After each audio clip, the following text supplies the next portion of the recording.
সমাজসেবা অধিদপ্তরের ইউনিয়ন সমাজকর্মী নিয়োগ 2016। তো 2016 সালে সমাজসেবা অধিদপ্তর ইউনিয়ন সমাজকর্মী নিয়োগ পরীক্ষায় যে গণিতগুলো আসছে, আমরা এই গণিতগুলো একটা একটা করে দেখব। 1 নম্বরে আছে করিম ও রহিম এর বেতনের অনুপাত 7:5।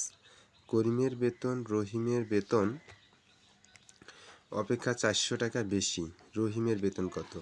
তো এখানে যেহেতু আমাদের দুজনের বেতনের অনুপাত দেওয়া আছে, তাহলে আমরা ধরি করিমের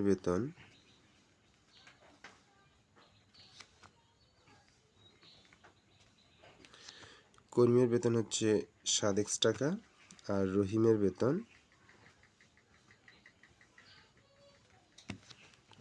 বেতন হচ্ছে 5x টাকা। তো এখন শর্ত মতে যেটা আসবে, শর্ত মতে যেহেতু করিমের বেতন রহিমের বেতনের থেকে বেশি, সুতরাং আমরা লিখতে পারি যে 7x বিয়োগ 5x সমান কত টাকা বেশি? 400 টাকা বেশি,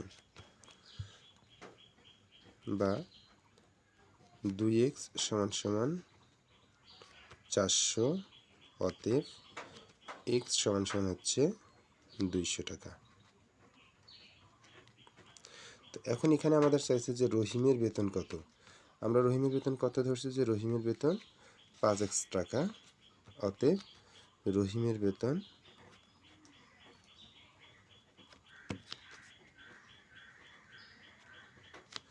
সমান 5x, মানে 5 থাকলো গুণন x এর মান আমরা কত পাইছি? 200, সমান 1000 টাকা। তাহলে আমাদের রহিমের বেতন হচ্ছে 1000 টাকা। এখন যদি করিমের বেতন চাইতো, তাহলে আমরা করিমের বেতন কত ধরেছিলাম? 7x, তাহলে 7 ঠিক থাকবে, গুণন হচ্ছে 200, তাহলে সমান হচ্ছে 1400 টাকা। তো এরকম যে কোনো ধরনের অঙ্ক আসলে আমরা করতে পারবো ইনশাআল্লাহ। তো আমরা 2 নম্বর অঙ্কটা দেখব। হচ্ছে যে 40 থেকে 100 পর্যন্ত বৃহত্তম ও ক্ষুদ্রতম মৌলিক সংখ্যার অন্তর কত? তাহলে আমাদের 40-এর পরে যে ক্ষুদ্রতম মৌলিক সংখ্যাটা আছে সেটা হচ্ছে 41, আর 100 এর সামনে বৃহত্তম মৌলিক সংখ্যা যেটা আছে সেটা হচ্ছে 97। তাহলে আমাদের এই যে 97 এবং 41-এর মধ্যে অন্তর কত? অন্তর অর্থাৎ বিয়োগ কত? তাহলে হচ্ছে 97 বিয়োগ 41 সমান 6, 5, 56। তাহলে আমাদের উত্তর হচ্ছে 56। তো আজকে আমরা দেখব 3 নম্বর গণিতটা, যে শতকরা বার্ষিক কত হার সুদে 1 বছরে সুদ আসলের 5/1 হবে? তো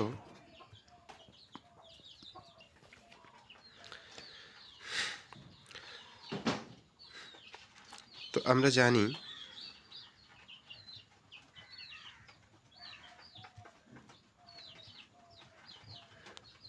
যে I সমান PNR। তো এখানে I হচ্ছে কি? সুদ। সুদটা কি? আসলের 5/1।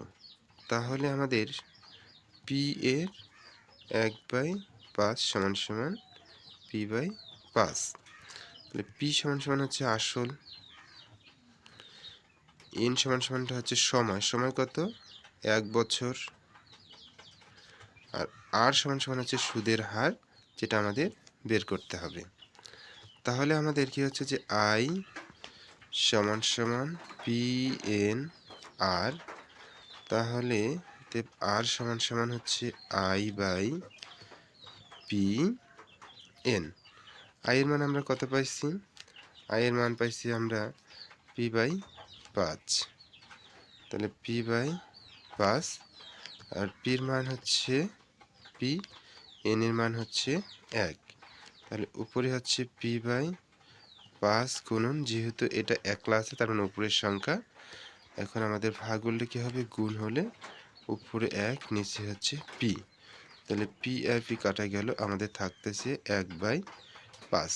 তো যেহেতু আমরা R এর মান বের করবো সুদের হার, সুতরাং এর সাথে আমাদের 100% গুণ, তাহলে হচ্ছে 5 সমান 20%।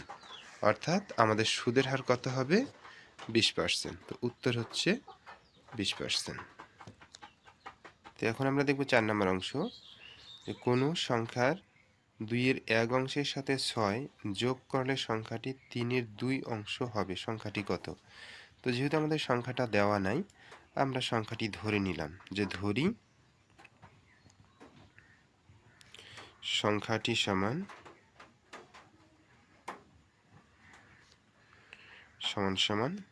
x। এখন আমাদের শর্ত মতে আমরা কি লিখতে পারি, যে কোনো সংখ্যার 2-এর 1 অংশের সাথে 6 যোগ করলে আমাদের সংখ্যাটি এর 2-এর 1 অংশ এর সাথে কত যোগ করতে হবে? 6 যোগ করলে সংখ্যাটি কত হবে? 3-এর 2 অংশ। তাহলে হচ্ছে সংখ্যাটি হচ্ছে আমাদের x এর 2।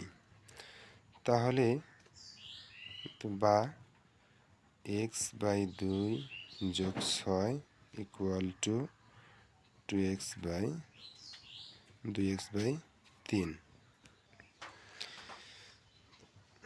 বা এখন আমরা যদি অপশানগুলো পরিবর্তন করে নিই, 2x/3 বিয়োগ x/2 ইকুয়াল টু 6, বা লসাগু হচ্ছে 6, তাহলে হচ্ছে 4x বিয়োগ 3x ইকুয়াল টু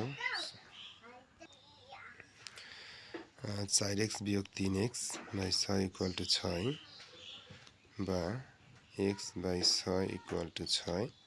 তাহলে অতএব x সমান 6×6 36।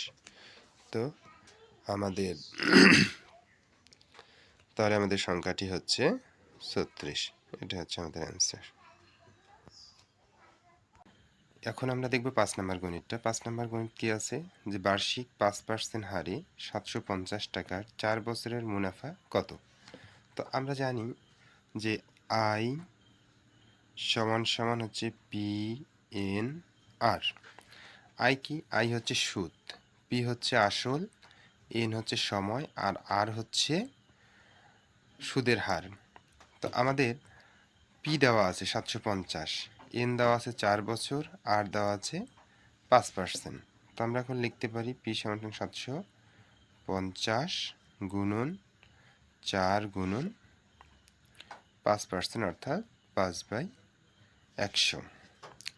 তো এখানে 5×20=100, এই শূন্য কাটা, 2 আছে, 75 দুগুণা 150। সো আমাদের উত্তর হচ্ছে 150। তো এখন আমরা দেখব 6 নম্বর গণিতটা, যে x - 2y = 8 এবং 3x - 2y = 4 সমীকরণ জোটে x এর মান কত? তো দেখা যাক যে x - 2y = 8, 3x - 2y = 4। তো যেহেতু আমাদের x এর মান বের করতে হবে, তাহলে আমাদের যদি আমরা এটাকে 1 নম্বর সমীকরণ ধরি এবং এটা 2 নম্বর সমীকরণ ধরি, 1 নম্বর সমীকরণ থেকে 2 নম্বর সমীকরণটা যদি আমরা বিয়োগ করি, তাহলে আমাদের y কাটা যায়। তাহলে বাকি থাকতেছে শুধু x। আমরা খুব সহজেই x এর মানটা বের করতে পারতেছি। তো বিয়োগ এখানে হচ্ছে যোগ, আর এখানে হচ্ছে বিয়োগ। তো আমাদের প্লাস -2y এবং +2y বাদ গেল। এখানে বাকি থাকতেছে -2x = এখানে হচ্ছে 4। তাহলে x = 4/2। অতএব x সমান -2। তো আমাদের রাইট অ্যান্সার হচ্ছে -2। এখন দেখব 7 নম্বর গণিতটা। 7 নম্বর দেওয়া আছে যে 1 যোগ 2 যোগ 3 যোগ 4 যোগ ... যোগ 99 সমান কত? তো আমরা জানি n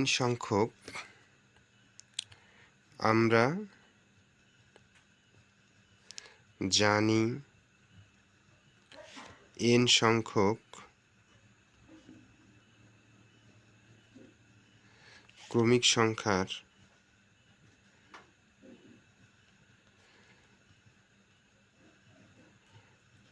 সংখ্যার সমষ্টি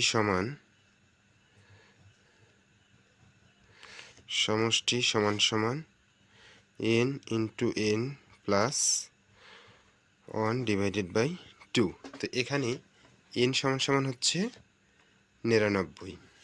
তাহলে কি হচ্ছে যে 99 ইন্টু 99 যোগ 1/2। এখন 99 গুণন 99 আর 1 হচ্ছে 100/2। এরপর হচ্ছে 99 গুণন 50। 5 লং 45-এর 5, 5 লং 45-এর 4-এ 49, 4950। তো আমাদের রাইট অ্যান্সার হচ্ছে এটাই, 4950।